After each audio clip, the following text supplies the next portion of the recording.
I mean, the way that I see it, things could be a lot worse, right? Right? Welcome back to the Hidden Gem Network. Today, you're in for a special treat. If you're staking Wonderland Time and you are bleeding out of every crevice of your body because of what's happening with this price volatility, congratulations, because we are in the same boat. No, we are not in the same boat. We are in a canoe. We cannot afford a boat. We cannot probably not even afford a canoe. We are floating on a log in the middle of the ocean together at this rate. So long story short, I'm going to break down my portfolio, what's happening, and how I'm going to cry myself to sleep tonight. And then we'll talk and pivot to that new DAO that's releasing with the NFTs, Immortal Monks, and they've released a ton of information. You want to be, paying attention to their launch. That's going to be happening on Thursday, so in 2 days from this video. So again, long story short, we're going to cover everything here that you need to see, you need to be aware about. First thing is first, I've been very vigilant watching the chart today. And out of nowhere, I was working, doing stuff, and I went, I stopped paying attention. I closed the tab around here. We were in the 3,500 ranges. And I come back, and somehow we're near the high 2,900s. We're dealing with more cascading liquidations here. And in my opinion, I don't think we've hit the bottom yet. I don't think we've hit the bottom yet with time. Do I think that we're going to just go down forever and never go back up? I don't. I really don't. So we can see that when I was paying attention to this, when I charted this, I went ahead and plotted my local support and resistance as well. So long story short, as you can see, the support has now flipped to resistance. And if you look on my Twitter when I posted this, you can see, literally, I took a screenshot of this. When I posted this, I was like, oh, great. So you can see that red line, which again was the support. And yeah, it just collapsed. It just said, see ya, and it just went. And now we can see that it's bouncing off of what was the previous support line. And now it's just flipped to resistance. So I'm not very bullish on time right now, which brings me to my next point. My next thing that I want to talk about, I will be accumulating more time and I will be adding to my position. Before we get into this, I did move around $4,000 into my AVAX wallet, specifically the wallet that I made just for time, if you've been following along. Now, before I go ahead and actually go and commence a purchase of time over here, what I'm going to do is I'm going to break down my current statistics so you know where I am.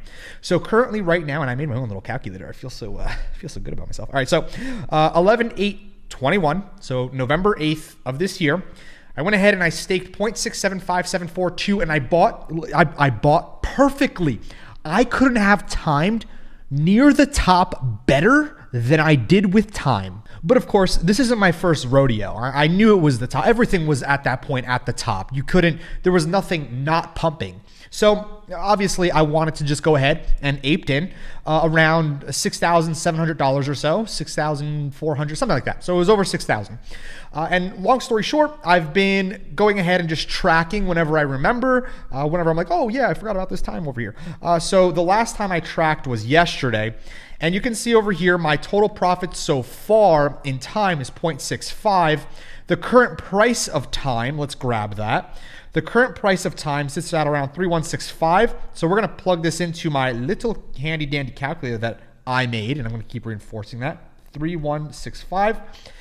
Total profit, if you'll call it profit, is 2,081. So it's not profit as in I'm in the green with my total investment.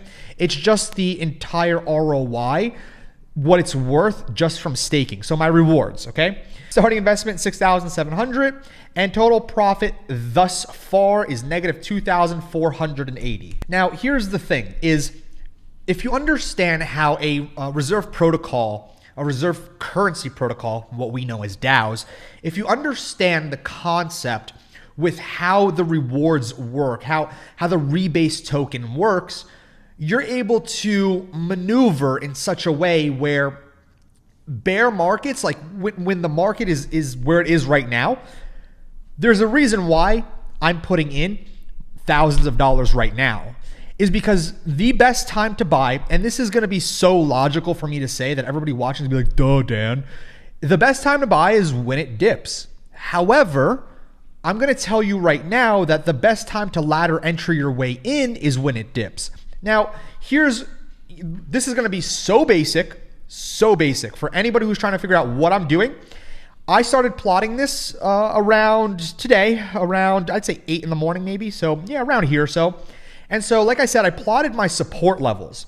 Also plotted the local resistance that we see over here, and then I went ahead and created a little channel. So again, you see this, these blue lines over here. I took the top of the wick over here, and I took the bottom of the wick over here, and again, that created my parallel channel. So the reason why I like to plot channels is, first thing is first, I am nowhere near a charting expert, nor do I claim to be, but I know the basics. I know what I need to know, and I know enough for me to go out there and make smart decisions when the time comes. So why do I say when the time comes? It's because I knew I wanted to see when I first invested into time, when I put the 6,000 in, it was a random $6,700. Why so precise of a number? It was because that's what I had profit over some meme coin that I flipped. So I was like, hey, let's just toss it in here and see what happens. That's why I'm letting it ride, and I don't really care. Now, this 4,000 that I have, I'm going to need to maneuver completely differently. Why? Because now we're talking with real assets that I've been holding on to, which is AVAX. So avalanche, I'm taking my personal avalanche, and you can call me, any type of name you want. I'm taking my personal avalanche holdings, some of my holdings, and I'm bringing them into time. I'm going to go ahead and liquidate them for time, which then I'll wrap into memo. So, or again, it'll be rebased into memo. So here's what I need to figure out. You'll notice that I haven't said I bought anything yet. I haven't. It's because the way the market works, and let me tell you something, if there's one thing I can ever teach you and assert to everybody who's a little bit newer or, you're just kind of learning, opportunities in crypto are not short. There's no undersupply of opportunities in the crypto space to make a lot of money. Let's call it spade to spade. So that means everybody is so like a horse with visors. They only see one thing. You're watching this video looking at time, right? However, we have Olympus DAO, we have Jade, we have Hector. There are so many other protocols. We have time. There's so many other protocols. Everybody's focused on Wonderland right now. There's opportunities everywhere. Can you find those opportunities, and can you recognize those opportunities? Because at the end of the day, I would personally rather miss an opportunity where I would have been right than just FOMO into something, jump into something because it looks like a good opportunity and it's not. So again, I learned this the hard way. Let the market come to you. I started, like I said, I plotted this so early in the day. It's late. It's 2 hours before midnight, and I still haven't purchased. Why? Because right over here, if I saw this going up on the hourly, right? I saw this going up at 1 p.m. I thought to myself, oh my goodness, did I miss this opportunity? I told myself, wait, just wait. Let's see what happens. Because again, if we ended the day with just a bunch of green candles breaking outside of this channel, then you know what? I might consider for another drawback where I go ahead and enter into time, not an ape entrance, ladder my way down. So check this out. So right now, at this current time, no pun intended, I'm going to go ahead and right over here, I'm not going to look at the wick down here. Rather, I'm just going to look at these candles because you can see that there's a pattern here. These candles close, and this is the hourly time frame. These candles closed, right? On the same, the support is the same, okay? Yes, it wicked down all the way to 2,700. However, they closed about the same. So this is the support. So right over here, this is the support level that we're looking at now, around 2,800. So what exactly does the 2,800 level tell me? Well, it's pretty simple. You remember right over here when I was only here, let me move this over here so you can see what I was originally looking at. Okay, so I was originally looking at this, okay? Just this movement. So I plotted these two wicks because they align perfectly. So these two wicks I plotted as a support because again, it didn't push past there. So there was, again, it was a very, very hard wall to break. And right up here, I plotted the resistance. So we could see it touches 1, 2, let's see, again, yeah, it touches twice. So Again, that's where I plotted my resistance. However, let's see what happens, because again, it looks like it's just bouncing. It's literally just bouncing between these particular support and resistance levels that I went ahead and created. The moment this happened, okay, look, the hourly closed under where these two candles on the hourly couldn't wick down. They couldn't break this level. The moment this closed under the level that these two hourly candles had a hard time breaking. And again, for everybody who's like, damn, there's terms for this, I'm a charting expert. Great, congratulations. You and your, cool little flying saucer gorilla guppy fish movement of chart patterns can go somewhere else. This is for the average person, the average Joe just like me, who needs to be broken down in a simpler term. So again, back to what I was saying, just to address that really quickly. You could see the moment it broke that support level, oh my goodness. It's just, yeah, I mean, that's horrific. So we see what happens with this hourly. We then see probably the reason why this wicked down so fast is due to those cascading liquidations. However, we can see that there was more confidence. People started buying back in. And I was watching the order charts and I saw like 6-figure orders consistently. Fine, whatever. But remember, I plotted this channel still. I'm still watching this channel. Notice how this hourly candle hit the bottom of the channel. Right? Notice how these candles are still in the channel. And again, I haven't updated this given the fact that I plotted this hours ago. However, we go ahead and we push to the upside, right? But what do you notice? You remember that support level that had a really hard time being broken over here, but the moment this hourly candle closed under it, all heck just broke loose? Look at these two hourlies. The support is now the resistance. Because these two hit the new resistance, I said, great, I'm happy that I waited. Now, do not be surprised. You see this right over here? You see this red candle? Where's the next support level? Seriously, where's the next support level? This is the hourly, right? To plot the next support level, we can technically count this as support, given it touches 1, 2, it touches this hourly, and it touches this hourly. So we could consider the very first support level here to be, where is this? That's what I needed. We can consider this to be around 2,900, 3,000 area, all right? So where am I gonna buy? I'm gonna buy exactly at 3,000. I'm gonna start my way, dollar cost averaging or laddering my entries down into time. Will it head back down to 3,000? Personally, I think so. Should I buy in right now? I'm gonna wait. I've learned to be patient because there's opportunities that always come, and I do not mind missing an opportunity rather than losing my money. Next up, and I'm putting this so far into the video, I'm gonna be releasing another video later tonight. It's going to be unlisted, meaning it's not gonna be available to the public, but I'll post it on my Twitter, because I'm gonna mention different DAOs, different OHM forks that are releasing or have released, and they're brand new. So speculative, probably scams, but I think it's really interesting to dissect them and see what's going on, because you never know. We might find the next needle in the haystack, like a jade, for example. So yeah, follow me or not, up to you. Anyway, let's talk about Immortal monks, because I haven't talked about them in a few videos. So their Discord is insane, now over 21,000 members. This thing's gonna blow up. However, like I said literally a few seconds ago, there was no catalyst for me to talk about. Like, I'm not just gonna make a video, a dedicated video, or throw something into a video like this if there's nothing to mention. It's just a waste of your time. However, let me get to the important stuff. Now, this is interesting because it's a DAO. So, given the fact that, let me break down to you why this is interesting. So 2 hours ago, they put out an announcement saying that they are going to do a KYC, which is a know your customer, with RugDoc.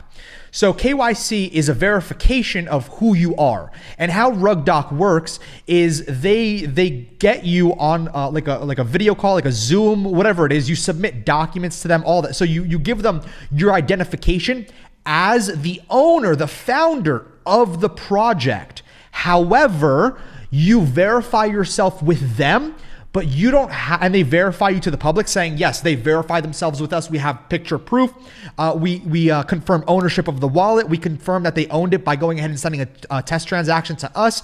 We know all the people that have access, etc. So they do all the research in order to go ahead and confirm the founders or the owners, the developers, the admins, whatever you want to call them. And the reason why this is important is because the DeFi space, decentralized finance, creating something like a DAO, you'll notice the only person, which I find amazing, is mainly, there's other people, but kind of the face is Sesta, right? So Daniel Sesta. So the reason why it's risky isn't given the fact that, yeah, you have control of people's money. Let's call it, let's say it like it is. But one of the things is, let's say you become as big as Abracadabra, right? So MIM, or Magic Internet Money, is pegged to the US dollar. It's not backed by the US dollar. Okay, so there's a big difference.